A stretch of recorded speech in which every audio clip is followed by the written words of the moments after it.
তেল পিঠা বা পাকোয়ান পিঠা নিয়ে চলে এলাম আজকে। হ্যালো, আসসালামু আলাইকুম। সবাই কেমন আছেন? আশা করি ভালো আছেন। আমিও আলহামদুলিল্লাহ অনেকটাই ভালো আছি। এই যে দেখুন, একদম ফুলকো ফুলকো, মনেই হচ্ছে না যেটা পাকোয়ান পিঠা। একদম কোনো কাঁচি নেই, যেটাকে আটা ভরা বলে সেটাকে বলে কাঁচি। তো চলুন কিভাবে বানালাম সেগুলো দেখাই। এই যে বাটি নিয়েছি, এই বাটির মেজার মেপেই আমি সব কিছু নিয়েছি। চালের গুঁড়ো নিয়েছি 2 বাটি, চিনি নিয়েছি 1 বাটি, গমের আটা নিয়েছি 1 বাটি, আর 2 বাটি পানি, আর সামান্য পরিমাণে 1 চিমটি লবণ। এবার সবগুলো উপকরণকে আমি ভালোভাবে হাত দিয়ে মেখে নেব আর পানিটা গরম করে নেব। পানিটা গরম করে নিয়েছি, একদম ধোঁয়া ওঠা পানি। এই যে দেখুন, হাত দিয়ে মাখছি, হাত দিয়ে মাখা হবে সেই রকম ধোঁয়া ওঠা পানি লাগবে। এখানে কিন্তু কুসুম গরমও লাগবে না, আবার হালকা গরমও লাগবে না, আবার খুবই গরমও লাগবে না।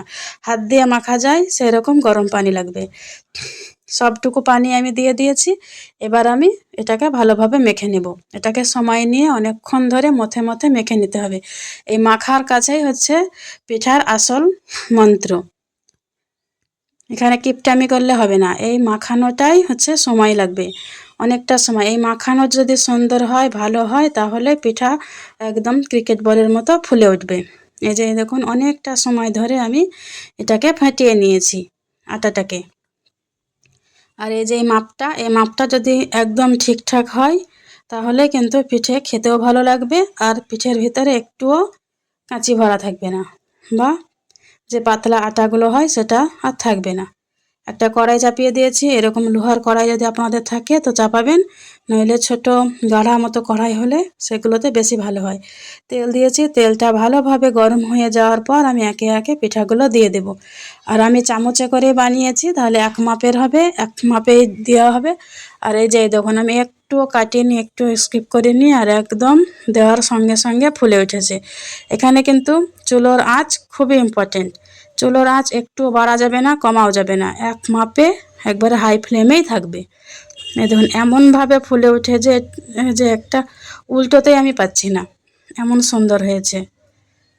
আর পিঠা যদি ফুলে তো বানাতেও ভালো লাগে। এই যে লাল লাল করে একদম সবগুলো পিঠেকে আমি ভেজে নেব। আরও কয়েকটা পিঠে ভেজে দেখাবো আপনাদের। এই যে দেখুন, একদম ক্রিকেট বলের মতো গোল একটা হয়ে গেল। এবার আমি একে একে একই প্রসেসে দিয়ে দেব। চারিদিকে যে ছড়িয়ে ছিটিয়ে গেছে এগুলো পুড়ে যাবে, তাই যাতে না ছড়ায় ছিটায় সেটাও কিন্তু মাথায় খেয়াল রাখতে হবে। এই যে হয়ে গেছে, এটাকেও তুলে নিলাম। ওই যে আগে যে আলাদাভাবে পড়েছিল ওগুলো পুড়ে গেছে, এই যে এগুলোকে তুলে ফেলে দিতে হবে। আর এমনভাবে ফুলেছে যে উল্টোতেই চাই না, মানে উল্টানোর সময় খুবই সাবধান। হাই ফ্লেমে তেল গরম, কিন্তু খুব সাবধানে উল্টাতে হবে। একে একে সবগুলো পিঠেকে আমি ভেজে নেব।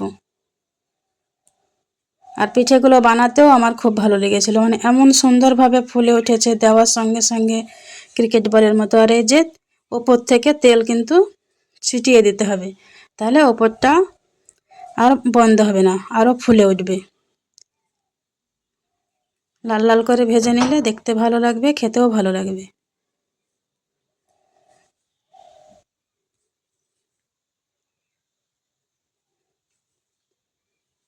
ডুবো তেলে পিঠাগুলো ভাজতে হয়, যাতে ডুবে যায় সেরকম তেল দিতে হবে। এই যে ডুবে গেছে, এবার আস্তে আস্তে এটা কড়াই ছেড়ে দিয়ে ভেসে উঠবে।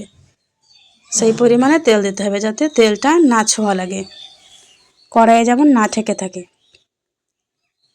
আর যে পরিমাণে পিঠে করবেন সেই পরিমাণের কিন্তু তেল লাগবে। এবার যদি বেশি পিঠা করেন তাহলে বেশি তেল অবশ্যই দিতে হবে, তা নাহলে হবে না। আর এই পিঠাটা একটা একটা করে ভেজে তুলে নিতে হয়, এটা একসঙ্গে দিয়ে তুলে নেওয়া যাবে না, সেটাও মাথায় রাখতে হবে। যে একসঙ্গে অনেকগুলো দিয়ে দেবো আর তুলবো, সেটা হবে না। মধ্যেখানে একটা করে দিতে হবে আর একটা করে তুলতে হবে। আর এগুলো ভাজতে বেশি দেরি লাগে না, দেওয়ার সঙ্গে সঙ্গে হয়ে যায়, কয়েক সেকেন্ড লাগে মাত্র। একটা পিঠা করতে খুব বেশি 1 মিনিট, তার বেশি লাগবে না। এই দেখুন, এত সুন্দর হয়েছে, একদম লাল লাল। প্রথমে সাদা লাগলেও কিন্তু যে আঁচ থাকে, যেটাতে তেতে থাকে পিঠেগুলো, তাতেই লাল হয়ে যাবে। এর থেকে বেশি লাল করে তুললে একদম পুড়ে যাবে। একটা ভেঙে দেখাবো আপনাদের সামনে যে কেমন হয়েছে পিঠেগুলো।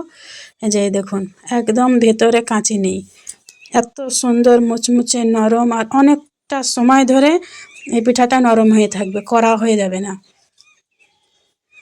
আজকের ভিডিওটা কেমন লাগলো অবশ্যই কমেন্টে জানাবেন। আজকের মতো এখানে বিদায় নিচ্ছি, আল্লাহ হাফেজ।